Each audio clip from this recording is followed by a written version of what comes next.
berpegang kepada firman Tuhan, maka berkat itu yang datang, bukan dia yang mengejar, tapi berkat itu yang menghampiri.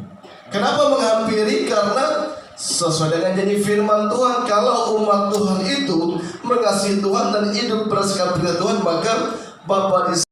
Jadi kalau ada kesempatan, tapi kalau itu mendatangkan dosa, nah kita juga harusnya tidak melakukan.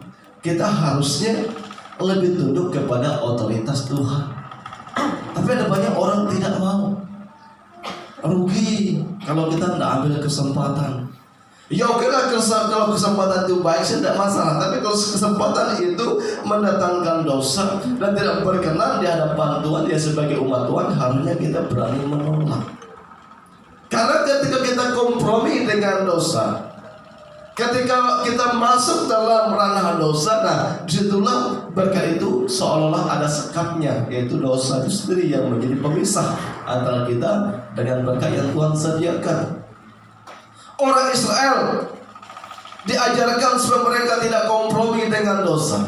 Kalau kalian masuk ke tanah Kanaan, kalian harus membasmi seluruh berhala. Kalian harus membasmi dosa-dosa di sana. Jangan biarkan. Kalau kalian biarkan, itu akan menjadi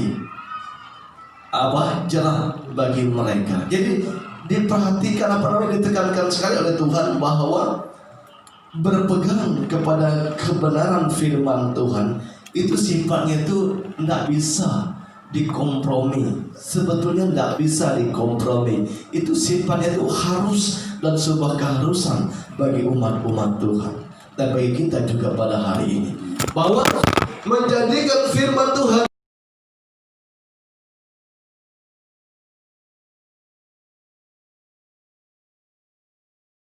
sehari-hari mereka lebih peduli kepada aturan-aturan manusia, aturan-aturan yang dibuat oleh manusia yang menguntungkan diri mereka. Pada firman Tuhan mereka tidak mau memperhatikannya sama sekali. Jadi kalau kita cuek sama firman Tuhan, nggak suka membaca, nggak suka merenungkannya, ketika firman Tuhan berbicara kepada kita, kita cuek saja, nah itu siap-siap kita akan mengalami kutukan dan berkat tidak akan datang kepada kita. Akan seumur hidup kita bergerak bergerak hanya mencari sesuatu nasi untuk bertahan hidup. Kelimpahan tidak akan datang, kebaikan tidak akan datang. Karena apa? Karena kita nggak mau berpegang kepada firman Tuhan. Berpegang kepada firman Tuhan, melakukan firman Tuhan, taat kepada firman Tuhan, sama aja kita sedang menarik berkat Tuhan untuk datang kepada kehidupan kita. Siapa sih Tuhan yang gak sayang? Kita ini kan anak-anak Tuhan. Kalau orang Muslim, mereka berbicara mereka adalah hamba. Kami anak Tuhan. Nah, kita orang tua yang sudah jadi orang tua, apa yang akan kita buat anak-anak yang taat sama kita? Kan begitu logisnya. Mengapa sih Tuhan kok memberikan sebuah gambaran kepada kita, dia sebagai bapa dan kita sebagai anak, menunjukkan sebuah kedekatan, ada hubungan yang sangat erat antara kita dengan Bapa di sorga. Nah, anak-anak yang taat kepada perintah Bapa, masa iya Bapa mau tinggal diam? Masa iya Bapa tidak mau memperhatikan? Masa iya Bapa tidak mau mempedulikan? Pasti diperhatikannya.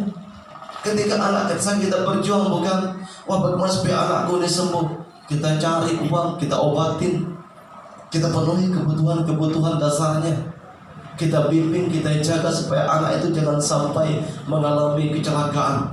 Kenapa? Tanggung jawab sebagai orang tua. Nah, Bapa di sorga memberikan satu gambaran, aku juga sebagai Bapa.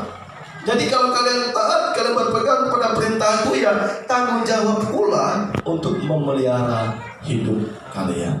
Tanggung jawab Tuhan. Kewajiban kita apa? Pegang perintahnya, lakukan perintahnya. Puluhan tahun saya sakit Bapak Ibu. Puluhan tahun saya sakit. Tapi saya nggak tahu. Di tengah-tengah masa kesukaran hari ini, yang betul-betul apes, nggak dapat apa-apa gitu. Dan saya percaya semua adalah pemeliharaan Tuhan, bukan? Itu kenapa? Karena campur tangan Tuhan dalam hidup kita. Kalau kita melihat situasi di luar sana begitu mengerikan, berita-berita yang kita dapatkan di internet begitu mengerikan sekali. Tapi toh kita di sini masih happy-happy saja kok, masih baik-baik saja. Bukan karena kuat dan hebatnya kita, tapi semata-mata karena Bapa di sorga yang memandang kita sebagai anak itu turun tangan, memenuhi kewajibannya sebagai Bapa memelihara hidup kita. Nah, tugas kita adalah berpegang. Kalau Bapa berbicara, mari kita merelakan hidup kita dan kita lakukan setiap firman Tuhan. Ada berkat yang Tuhan berikan, dan juga Dia berjanji kepada kita. Nah, kepada kita, kalau kita mau lanjut umur, ya, maka kita harus berpegang kepada firman Tuhan. Ayat 8 kan sebenarnya kebanyakan jadi supaya lanjut umurmu di tanah yang dijanjikan Tuhan, dengan bersumpah pada nenek moyangmu untuk memberikan kepada mereka, kepada satu keturunan mereka, suatu negeri yang berlimpah-limpah susu dan madunya. Keturunan. Siapakah keturunan? Secara jasmani kita memang bukan keturunan orang Yahudi, tapi secara rohani melalui darah Yesus sudah ditarik menjadi keturunan orang yang berhak menerima berkat Tuhan. Ada janji Tuhan di dalam kehidupan itu. Jadi dibutuhkan betul kesetiaan Bapak Ibu.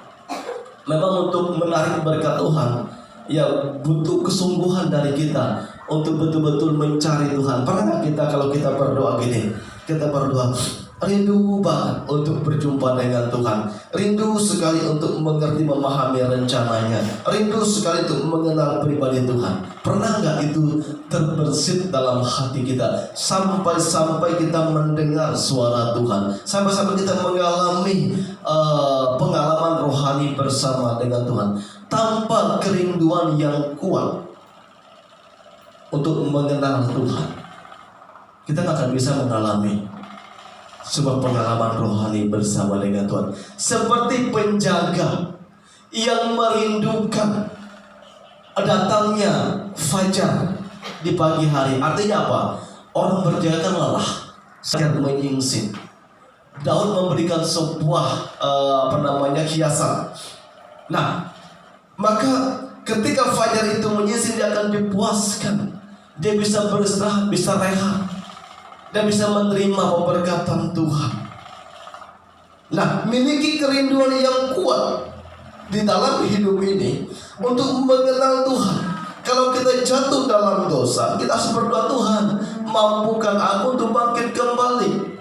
Ketika kita melenceng dari kebenaran firman, harus segera berdoa, Tuhan, aku tidak mau melanjutkan dosa ini. Aku mau hidup benar di hadapan Tuhan. Karena Bapak Ibu saudara dikasih Tuhan, lebih gampang Bapak Ibu menolak tolak bala bulan Maret yang lalu daripada Bapak Ibu menolak godaan yang begitu nikmat. Akui itu bahwa ketika godaan yang begitu nikmat itu datang sama kita, lebih susah kita menolaknya daripada kita menolak hal yang tolak bala. Atau mungkin tekanan-tekanan dari pihak luar, gampang kita menghadapinya.